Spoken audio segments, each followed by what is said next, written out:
नमस्कार दोस्तों, एक बार फिर से आपका स्वागत है सर्वक कोचिंग संस्थान के ऑनलाइन चैनल पर।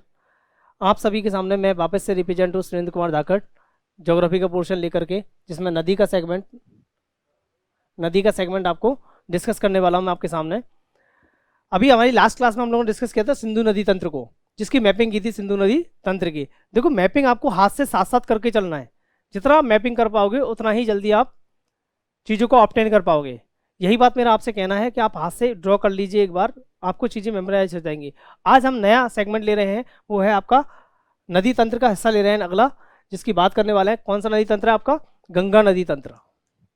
वो नदी तंत्र है गंगा नदी तंत्र को, मतलब गंगा नदी का क्या है, अब्बा क्षेत्र की बात करेंगे, अब्बा तंत्र की बात करेंगे इसके अंतर्गत। तो इसकी कुछ नहीं है, हमको एक क्लास में ही हम कंप्लीट कर लेंगे और हमको सारा का सारा मेमोराइज भी हो जाएगा एक क्लास में। हमको बस इतना सा करना है, बस जो मैं मैपिंग कर रहा हूँ साथ साथ में गंगा नदी तंत्र का मैपिंग करनी है मेरे साथ साथ में, और आपको पूरा गंगा नदी की सहायक नदियाँ वगैरह सारा कुछ एक ही मैप से याद हो जाएगा। ठीक है, आते हैं हम लोग मेन सेगमेंट में हमारे पे।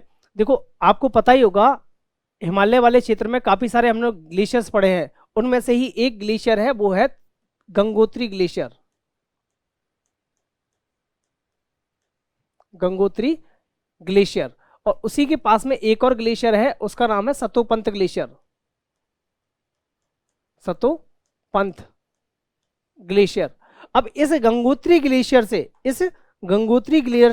से एक नदी का उद्गम होता है यहां से, और उस नदी का नाम है भागीरथी। उस नदी का क्या नाम है? भागीरथी। ऐसे ही सतोपंत ग्लेशियर से भी एक नदी का उद्गम होता है, और उस नदी का नाम है अलकनंदा। उस नदी का क्या नाम है? अलकनंदा। ये दोनों की दोनों नदियां आपकी रुद्रप्रयाग पे, सॉरी माफी चाहता हूं आपसे,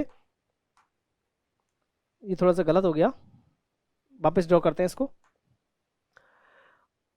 इधर से सतोपंत ग्लेशियर से एक नदी निकली है जिसका नाम है अलकनंदा। अब ये अलकनंदा जो नदी है, और साथ में जाकर के यहाँ किससे मिलेगी? भागीरथी जो नदी निकल रही है। भागीरथी जो नदी निकल रही है कहाँ से? गंगोत्री ग्लेशियर से। वहां जाकर के ये दोनों नदियां मिलेंगी। जिस स्थान पे इन दोनों नदियों का क्या होगा? संगम होगा। जिस स्थान पर जिन दोनों नदियों का संगम होगा उस स्थान को बोलेंगे देवप्रयाग। देवप्रयाग, उस स्थान को क्या बोलते हैं? देवप्रयाग। ये नदी कौन सी है आपकी? ये नदी है आपकी भागीरथी। ये नदी है आपकी भागीरथी, और ये है आपकी अलकनंदा।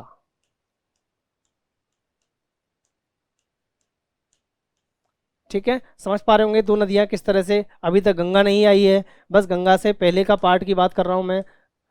ठीक है, देवप्रयाग पे जाकर के भागीरथी और अलकनंदा नदियां दोनों क्या हो जाएंगी? एक दूसरे से मिल जाएंगी, मिल करके आगे बढ़ेंगी, और आगे किस नाम से जाने जाएंगी? ये नाम से जाने जाएंगे गंगा के नाम से। ये नदियां किस नाम से जानी जाएंगी? गंगा नदी के नाम से जानी जाएंगी। ये देवप्रयाग नामक जो स्थान है, ये पड़ता है आपका हरिद्वार के पास में पड़ता है। ठीक है, हरिद्वार के पास में स्थान है जहां से आगे चल के ये नदी का क्या नामकरण हो जाएगा? गंगा हो जाएगा। तो गंगा नदी किसका संगम है? भागीरथी का और अलकनंदा नदियों का। उससे पहले देखते हैं अलकनंदा नदी की स्थिति कैसी है। तो अलकनंदा नदी की अगर स्थिति की बात करें हम लोग, तो अलकनंदा नदी को हम तो देखें, डिफाइन करें पूरी को, तो देखो इसके इस तरफ से एक नदी निकल के आती है जिसका नाम है धौली गंगा। जिसका नाम है धौली गंगा। और ये जो धौली गंगा नदी है, ये धौली गंगा नदी आकर के कहाँ मिलेगी? किस स्थान पे जाकर के मिलती है? ये जो स्थान है, इसका जो मिलने का स्थान है इस धौली गंगा का, ये स्थान है विष्णुप्रयाग।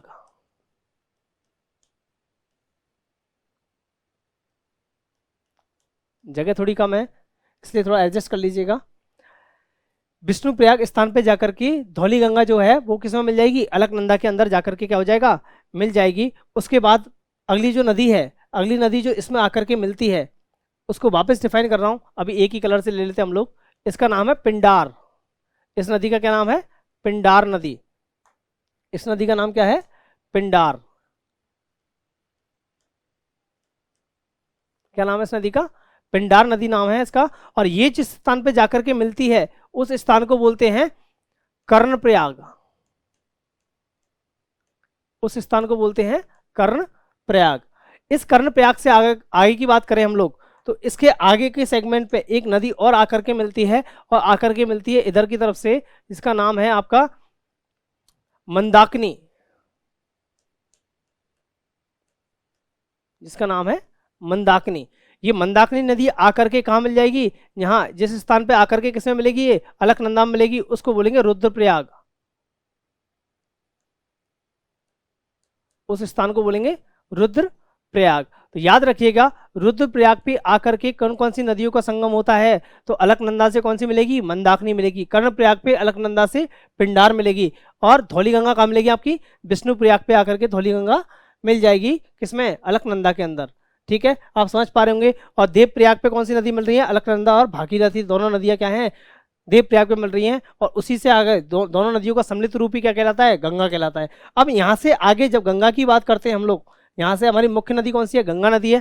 गंगा नदी की बात करते हैं, यहाँ से आगे ये नदी दक्षिण से कहाँ, पूरब की ओर प्रवाहित होने लगती है, दक्षिण से पूरब की ओर प्रवाहित होगी, पूर्वी इंडिया की तरफ प्रवाहित होगी, और प्रवाहित होकर के पूर्वी इंडिया की तरफ प्रवाहित होकर के ये बंगाल के पास में फरक्का से आगे ये दक्षिण की ओर मुड़ जाएगी, दक्षिण पूर्व की ओर, और दक्षिण पूर्व की ओर मुड़ करके किसमें मिल जाएगी, ब्रह्मपुत्र में मिल जाती है।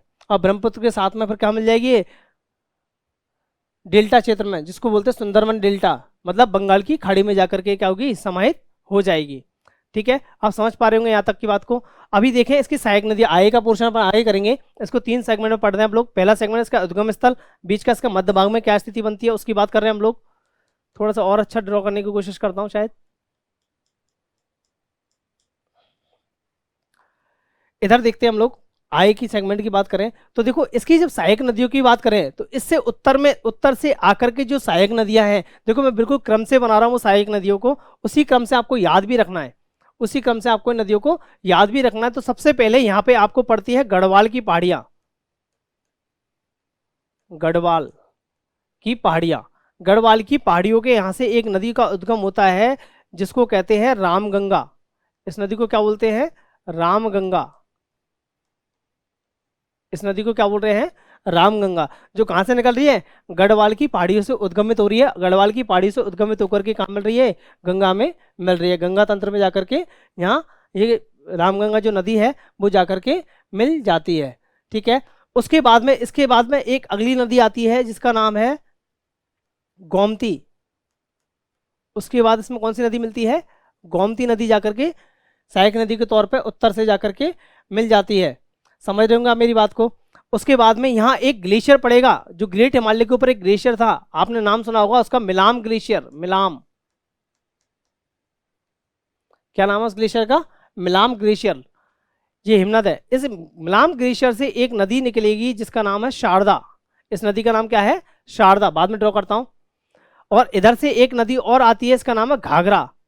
क्या नाम है, घाघरा। इन दोनों की संयुक्त धारा होकर के फिर कहाँ मिल जाएगी, जाकर के शारदा के नाम से किसमें मिल जाएगी, गंगा नदी में जाकर के मिल जाएगी। ये नदी है इधर, इसका नाम है शारदा।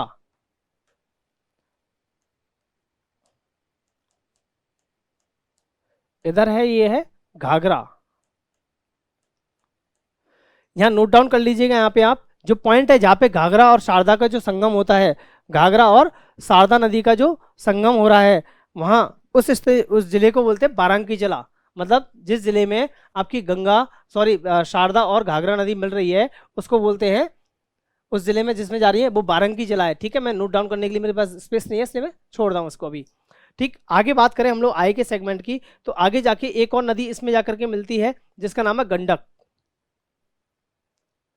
इसका नाम क्या है, गंडक नदी है। और इधर की तरफ से आती है कौन सी दूसरी नदी, इसका नाम है बूढ़ी गंडक। इसका नाम है गंडक, और ये है बूढ़ी गंडक।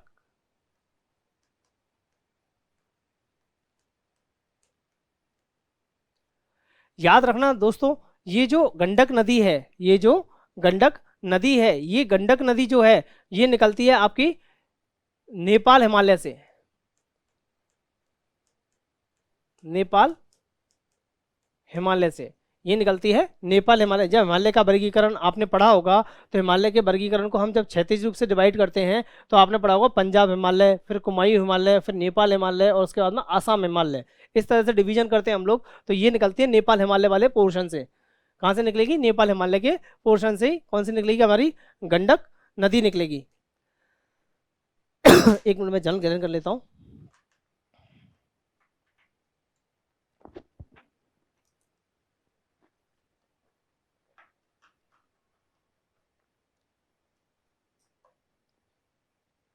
उसके बाद देखो, इसके उत्तर से एक और नदी आएगी जिसका नाम है कोशी। जिसका क्या नाम है? कोशी नदी।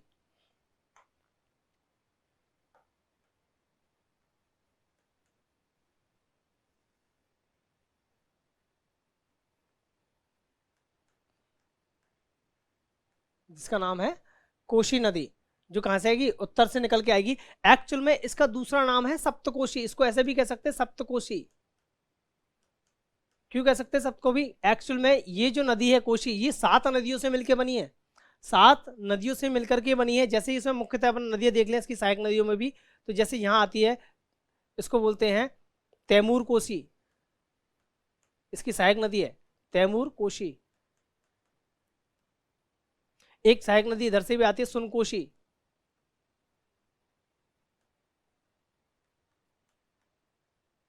एक नदी इसके लेफ्ट साइड से भी आती है, उसको बोलते हैं क्या बोलते हैं? उसको सुनकोशी बोलते हैं उसके लिए। उसके अलावा तैमूर कोशी, सुनकोशी, ये इसकी मुख्यतः 7 नदियों में से एक नदियां हैं। ठीक है, ध्यान रखिएगा। कोशी नदी, इसको बिहार का शोक भी बोलते हैं।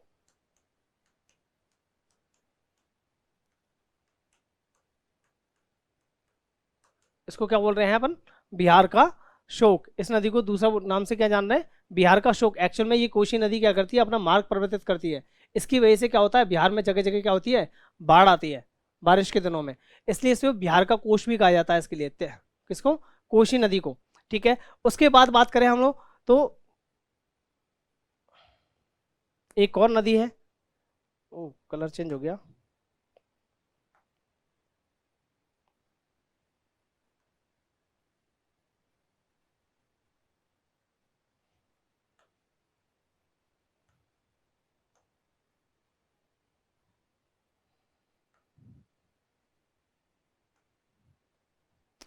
यहाँ इस जगह पे एक और नदी आएगी, एक छोटी है।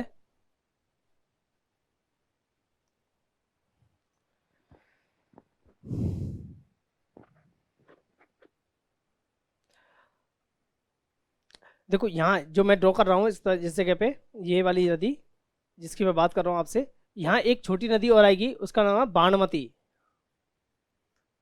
बागमती, सॉरी, बागमती। उसके अलावा एक और है जिसका नाम है आपका महानंदा। महानंदा। ठीक है, आप समझ गए होंगे सारी की सारी नदियों का क्रम। सबसे पहले रामगंगा, उसके बाद गोमती, उसके बाद शारदा, घाघरा, उसके बाद गंडक, बूढ़ी गंडक, कोशी, और फिर बागमती, और फिर है महानंदा। ठीक है, यहाँ महानंदा के बाद से ये जो नदी है, गंगा जो नदी है, यहाँ से ये जगह पड़ती है फरक्का। ये जगह पड़ती है फरक्का, पश्चिम बंगाल के पास में। तो इसके फरक्का जगह पे यहाँ पे फरक्का डैम भी बनाया हुआ है और इस नदी को कंट्रोल किया हुआ है डैम बना करके फरक्का पे। तो फरक्का के बाद से ये नदी कहाँ चलेगी? दक्षिण पूर्व की ओर चली जाएगी। मतलब ये किसमें प्रवेश कर जाएगी? किसमें? बांग्लादेश के अंदर प्रवेश कर जाएगी। और बांग्लादेश में प्रवेश करके इसका नाम बदल जाएगा। इसका नाम हो जाएगा पद्मा।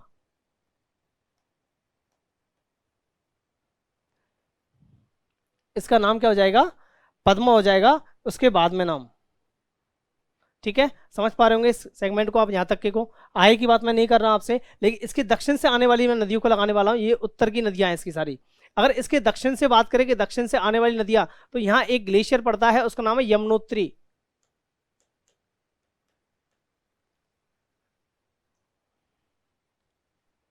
उसका नाम है यमुनोत्री हिमनद।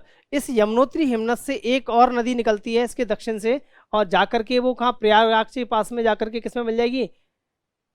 गंगा में मिल जाती है। इस नदी का नाम है यमुना। इसका नाम क्या है? यमुना। और इस यमुना की अगर सहायक नदियों की बात करें, मतलब गंगा सहायक में अगर उसकी भी काउंटिंग करें हम लोग, तो आपको याद होगा, राजस्थान वाले सेगमेंट को पढ़ते हैं तो यहाँ आती है चंबल,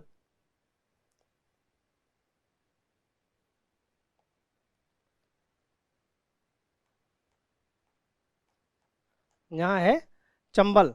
उसके बाद है आपकी सिंध,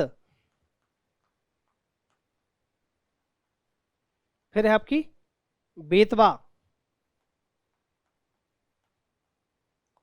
यहाँ आपकी केन, यहाँ आएगी आपकी कौन सी नदी, केन नदी निकलेगी इधर से। ये केन नदी का उद्गम स्थल कहाँ है, कैमूर की पहाड़ियां, कैमूर की पहाड़ियां, कैमूर की पहाड़ियों पर किसका उद्गम स्थल है, केन नदी का उद्गम स्थल है। कैमूर की पहाड़ियां पड़ती है आपकी विंध्याचल में, विंध्याचल में पड़ती हैं कैमूर की पहाड़ियां, जहां से उद्गम होता है किसका, केन नदी का। ठीक है, उसी के अलावा यहाँ पे आपको एक और नदी है, टोंस, टोंस नदी। यहाँ आपको पता होगा, ऑलरेडी आप जानते हो, जिसका नाम है सोन, जो कहां से निकलती है, मैकाल पर्वत की सबसे ऊंची चोटी अमरकंटक से। मैकाल, मैकाल पर्वत की सबसे ऊंचा शिखर कौन सा है इसका, अमरकंटक। तो अमरकंटक की पहाड़ियों से कौन सी निकल जाएगी, सोन नदी निकलेगी। समझ रहे हो आप लोग, अमरकंटक की पहाड़ी से सोन नदी निकल के किसमें आएगी, गंगा में जाएगी। यहाँ देखिए, इस वाले सेगमेंट की बात करूंगा यहाँ से, तो एक नदी है जो गंगा के से अलग होकर के जाती है, गंगा से ही निकलती है, उसका नाम है हुगली। कोलकाता बसा हुआ है जिसके किनारे पर, जिस नदी के किनारे पे कोलकाता बसा हुआ, हावड़ा ब्रिज बना हुआ है, वो नदी है हुगली। ये हुगली नदी कुछ और नहीं है, गंगा की ही वितरिका है। ये हुगली नदी क्या है, गंगा की ही वितरिका। बात समझ में आ रही है, वितरिका क्या होती है, देखो कोई मुख्य नदी इस तरह से निकल रही है, उसी से कोई और नदी उसके साथ में कोई उसकी एक अन्य धारा जाकर के उससे अलग होकर के वापस नदी में ना मिले, अलग होकर चली जाए, तो वो कहलाती है वितरिका। और अगर कोई एक और नदी आकर के इसमें जुड़ती है, उसका नाम है दामोदर। कौन सी नदी मिलती है इसमें, दामोदर, जो कहां से निकलती है, छोटा नागपुर के पठार से, छोटा नागपुर का पठार से निकलती है, छोटे नागपुर के पठार से ये नदी निकलेगी, दामोदर। ठीक है, इसकी भी सहायक नदियां का मतलब नहीं है, रूपनारायण वगैरह है, इसके अलावा जुगारिया है, ये सारी नदियां दामोदर की सहायक है, इससे हमको कोई मतलब नहीं है। आगे बात करते हैं तो पद्मा, पद्मा आगे चल के किसमें, किसमें मिल जाएगी, इधर से ब्रह्मपुत्र नदी आ रही है, जो कि किस नाम से जानी जा रही है, अभी ब्रह्मपुत्र सेगमेंट को देखेंगे हम लोग, तब पता चलेगा हमारे लिए ज्यादा बेटर तरीके से कि यहाँ ये ब्रह्मपुत्र जो नदी आ रही है, इसका नाम क्या पड़ जाता है यहाँ, जैसे ही ये बांग्लादेश में आती है, जमुना, गारो पहाड़ी के बाद में। अभी मैं सेगमेंट ड्रॉ करने वाला हूँ, तब जाके हम अपने को ज्यादा क्लियर होगा उसका भी। तो ये किस नाम से जानी जाएगी, जमुना के नाम। तो पद्मा और जमुना की जब संयुक्त धारा, दोनों की संयुक्त धारा आगे चल के किस में मिल जाएगी, किस नाम से जानी जाएगी, गंगा और जमुना की संयुक्त धारा, ये नाम से जानी गई मेघना के नाम से, मेघना, मेघना के नाम से जानी जाएगी। और मेघना के नाम से ही ये क्या हो जाएगी, इस समुद्री क्षेत्र में चली जाएगी, मेघना के नाम से ही समुद्री क्षेत्र में चली जाएगी, डेल्टा बनाते हुए। और ये जो डेल्टा है, ये विश्व का सबसे बड़ा डेल्टा है, ये विश्व का सबसे बड़ा डेल्टा है, जिसको बोलते हैं सुंदरवन डेल्टा, क्योंकि इस डेल्टा के अंदर सुंदरी नामक वृक्षों की अधिकता पाई जाती है। इसके कारण से डेल्टा का नाम क्या है, सुंदरवन डेल्टा। ये डेल्टा किन नदियों का है, गंगा और ब्रह्मपुत्र नदियों का से निर्मित डेल्टा है, जिसको कह रहे हैं अपन क्या, सुंदरवन डेल्टा। सुंदरवन डेल्टा के माध्यम से फिर कहाँ पहुंच जाएगी ये, बंगाल की खाड़ी में। बात समझ में आ गई होगी आई थिंक, मेरे हिसाब से। आपको बस एक मैप ड्रॉ करना है, इस मैप के आधार पे ही आप क्या क्या देख लोगे, सारा का सारा गंगा नदी का अब्बा तंत्र आसानी से समझ में आ जाएगा आपको। ठीक है, मैंने इनका साउथ की जो नदियां हैं इनका अब्बा तंत्र में से नहीं जोड़ा है, क्योंकि ये मुख्य सहायक नदियों में नहीं आती हैं। ठीक है, आगे बात करते हैं हम लोग, अगले सेगमेंट की बात करते हैं। तो एक सेगमेंट, छोटा सा एक सेगमेंट बचा हुआ है इसमें से, वो है ब्रह्मपुत्र नदी तंत्र। हिमालय से उद्गमित होने वाली नदियों में ब्रह्मपुत्र, ब्रह्मपुत्र नदी तंत्र, इस ब्रह्मपुत्र नदी तंत्र की बात करने वाले हम लोग। ठीक है, इस ब्रह्मपुत्र नदी तंत्र की जब हम बात करते हैं तो देखो ये बात तो मेमोराइज रखिएगा आप लोग, यहां से मैं ड्रॉ कर रहा हूं एक लाइन। ये क्या है, इस तरह से कुछ तंत्र था किसका, गंगा नदी का। ये तंत्र था किसका, गंगा नदी का तंत्र था ये पूरा।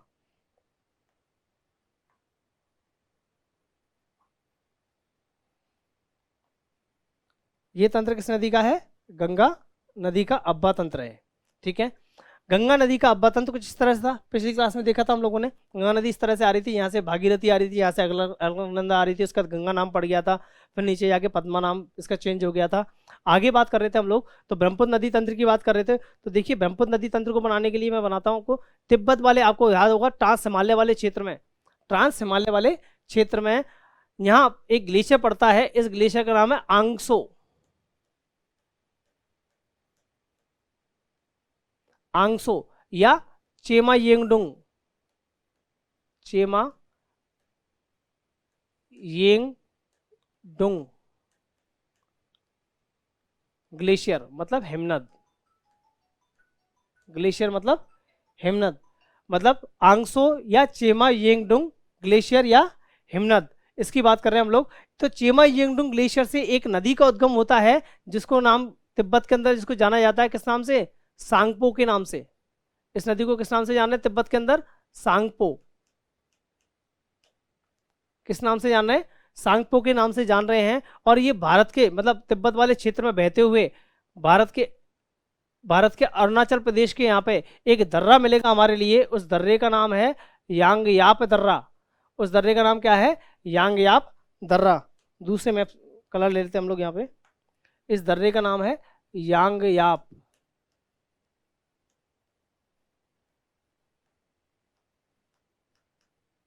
यांगयाप दर्रा। इस यांगयाप दर्रे से होते हुए, इस यांगयाप दर्रे के यहाँ से एक तीखा मोड़ लेगी ये, इसको बोलते हैं यू टर्न। एक तीखा मोड़ लेकर के ये किस में प्रवेश करेगी, इंडिया के अंदर प्रवेश करेगी, और इंडिया में अरुणाचल प्रदेश में बहते हुए असम के अंदर, और असम में बह करके ये कहाँ आएगी, सीधा दक्षिण की तरफ गारो पहाड़ी के यहाँ से काम थोड़ा सा टूट रहा है, वापस स्टॉक कर लेते हैं हम लोग।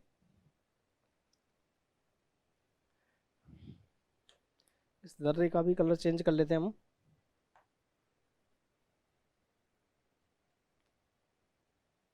यहाँ दर्रे का सिंबल है। उसके बाद हम बात करते हैं ब्रह्मपुत्र की। तो ब्रह्मपुत्र नदी यहाँ से क्या लेगी, टर्न लेगी, घुमाव लेगी, और घुमाव लेकर के अरुणाचल प्रदेश में और किसमें, आसाम वगैरह में मुड़ते हुए कहाँ जाएगी, नीचे की तरफ, इस तरह से नीचे की तरफ आएगी नदी।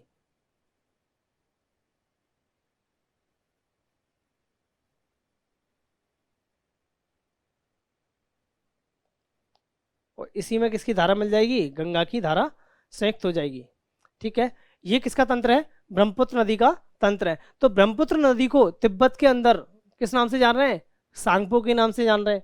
अब मतलब है हमें ब्रह्मपुत्र नदी का, ब्रह्मपुत्र नदी आंग्सो ग्लेशियर से निकल के या येमा चेंगडुंग ग्लेशियर से निकल करके कहाँ आ रही है, इंडिया के अंदर प्रवेश कर रही है। किस दर्रे के पास से, किस दर्रे से, यांगयाप दर्रे से। यांगयाप दर्रे से प्रवेश करने के साथ ही इसका जो नाम है, इस नदी का नाम है, ये नाम परिवर्तित हो जाता है, और इसका नदी का नाम अरुणाचल प्रदेश में इसको कहते हैं दिहांग।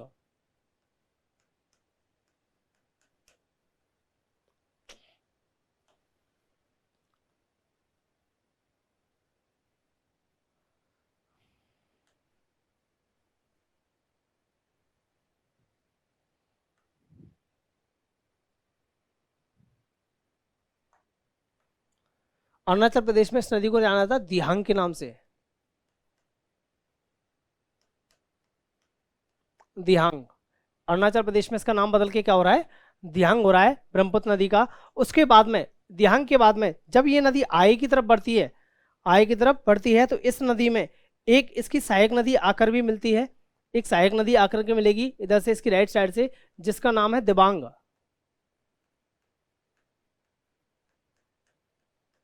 क्या नाम है, दिबांग। और इसकी दक्षिणी साइड से एक और नदी मिलेगी, उसका नाम है लोहित। दिबांग और लोहित दो नदियां आकर के इधर से मिल जाएंगी, एक का नाम है दिबांग, एक का नाम है लोहित। ठीक है, यांगयाप दर्रे से प्रवेश करेगी, प्रवेश करते इसका नामकरण वापस चेंज हो जाएगा, सांगपो से इसका नाम क्या हो जाएगा, दिहांग हो जाएगा। जैसे ही दिबांग और लोहित नदी इसमें मिलेंगी, तो असम के अंदर ये जानी जाएगी दिबांग के नाम से, असम के अंदर जानी जाएगी दिबांग के नाम से, और अरुणाचल प्रदेश में जानी जा रही है दिहांग के नाम से। ठीक, उसके बाद में जैसे ही ये सादिया से आगे बढ़ेगी, ये नदी यहाँ एक जगह पड़ती है जिसका नाम है सादिया,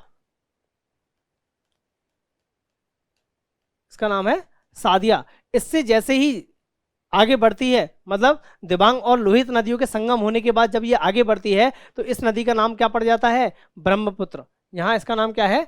ब्रह्मपुत्र। यहां इसका नाम क्या पड़ जाता है? ब्रह्मपुत्र के नाम से जानी जाती है। अब ये सादिया से लेकर के धुबरी तक, सादिया से लेकर के यहाँ एक जगह पड़ेगी, उसका नाम है धुबरी। सादिया से लेकर के धुबरी तक ये नदी कैसी है? नौकागम्य। ये नदी कैसी है? नौकागम्य, जिसमें क्या होता है? नौकायन होता है। और इसी के बीच में विश्व का सबसे बड़ा नदी द्वीप, इसी के बीच में विश्व का सबसे बड़ा नदी द्वीप जिसका नाम है माजुली,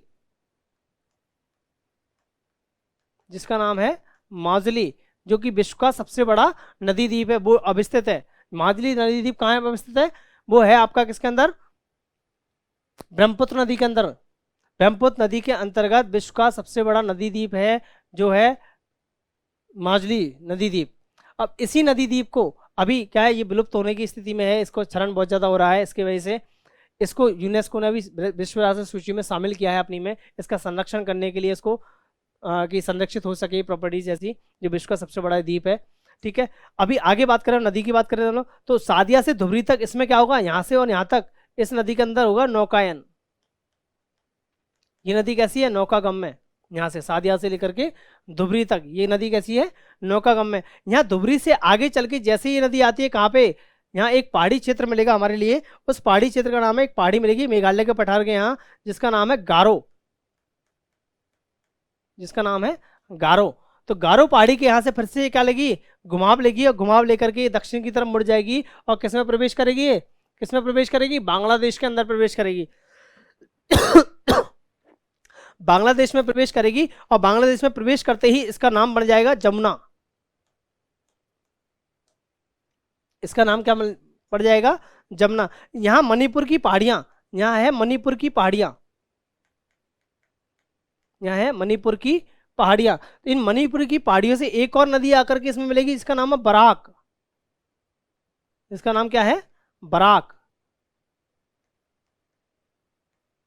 मणिपुर की पहाड़ियों से एक और नदी आकर के मिलेगी जिसका नाम है बराक, जो किसमें मिलेगी? जमुना में आकर के मिलेगी। इधर से कौन सी नदी पहुंची? यहां से पद्मा, जो कि क्या है? गंगा है, बांग्लादेश के अंतर्गत पद्मा। इन दोनों की सम्मिलित धारा, जब इसके अंदर दक्षिण से एक नदी आकर के मिल जाएगी मेघना, इन दोनों की सम्मिलित धारा में एक नदी दक्षिण से आकर के मिलेगी, उसका नाम है मेघना।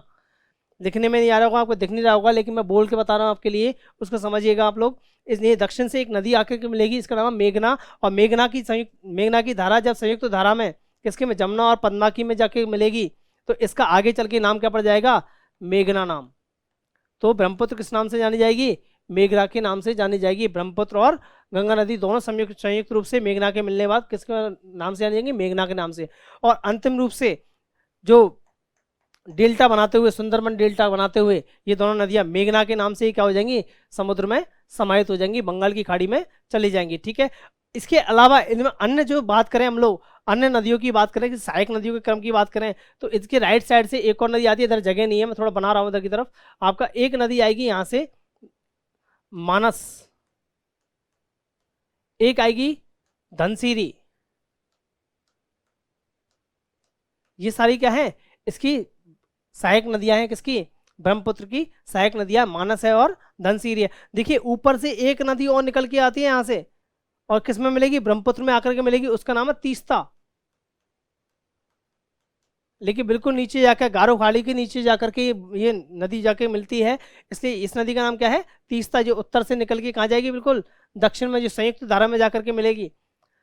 आई थिंक थोड़ा ज़्यादा घिचपिच हो गया इसके अंदर, लेकिन मैंने बोला है उस बात को सुनते हुए अगर आप करेंगे मैपिंग को, तो आपको आसानी से चीज़ भी समझ में आ जाएगी। ठीक है, मेरे हिसाब से आपको समझ में आ गया होगा। आगे की क्लास के लिए हम नेक्स्ट क्लास में मिलते हैं आपसे।